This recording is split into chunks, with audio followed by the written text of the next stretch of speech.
작은 목소리를 크게 듣고 대신 따져 묻는 소수 의견 시간입니다. 공장이나 건설 현장에서 산재로 숨지는 안타까운 사고가 여전히 줄지 않고 있죠. 그런데 이 사고 유형을 살펴보면 단순한 추락이나 끼임 사고가 가장 많았습니다. 그러니까 간단한 안전 장비와 철저한 점검만 있었어도 사고를 피할 수 있었다는 건데, 이렇게 억울한 죽음을 지켜봐야 했던 산재 사망 사고의 피해자 유족들을 신수아 기자가 만나고 왔습니다. 강원도의 한 전기 배선업체 앞에 송긍식 씨가 작은 천막을 차렸습니다.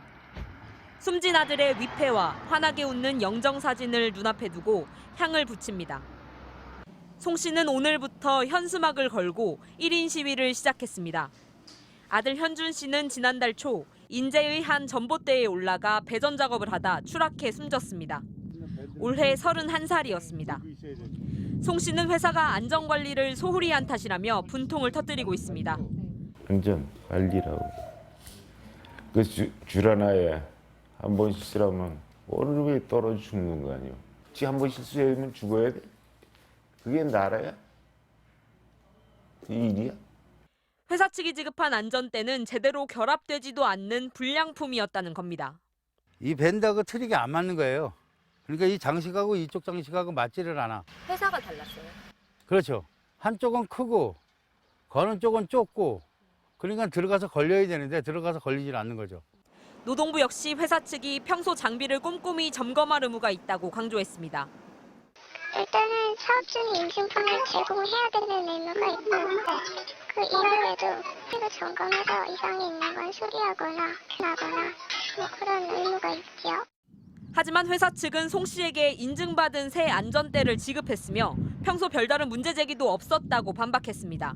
새 거를 줬는데 그거 다음에는 어떻게 처리했는지에 대해서는 제가 모르죠. 제가 관리를 안 하니까. 개인 공부는 제가 어떻게 다 관리를. 사측과 갈등을 빚는 사이 뇌사 판정을 받은 아들은 주변에 장기를 기증한 뒤 세상을 떠났습니다. 송 씨는 아들의 장례도 치르지 못한 채 노동부와 경찰의 조사 결과만을 기다리고 있습니다. 지난달 28일 광화문에선 건설 현장에서 숨진 일용직 노동자 김태규 씨의 49제가 열렸습니다. 김 씨의 누나는 동생의 영정에 꽃을 바치며 오열합니다. 김 씨는 지난 4월 경기도 수원의 한 공장 건설 현장에 투입된 지 사흘 만에 화물용 승강기에서 떨어져 숨졌습니다. 김 씨의 누나는 회사 측이 허가받지 않은 승강기를 가동시키면서 문이 열린 채 작업을 시켰다며 사고 진상을 규명하겠다고 직접 나섰습니다. 15일 날 현장 관계자들로부터 1층에 내려가 있는데 그거를 인지하지 못하는 경찰분과 고용노동부 근로감독관을 보고 그때부터 쓰기 시작했어요, 저희가. 숨진 25살 남동생은 추락을 막을 안전장비도 갖추지 못했고 일용직이라 안전화도 지급받지 못했습니다. 지난해 산재 사망 사고의 60%는 넘어지고 끼이거나 추락해 숨지는 이른바 후진국형 재해였습니다. 이들의 죽음을 막을 수도 있었다는 점에서 유족들은 업체와 근로감독기관의 책임을 다시 묻고 있습니다. MBC 뉴스 신수아입니다.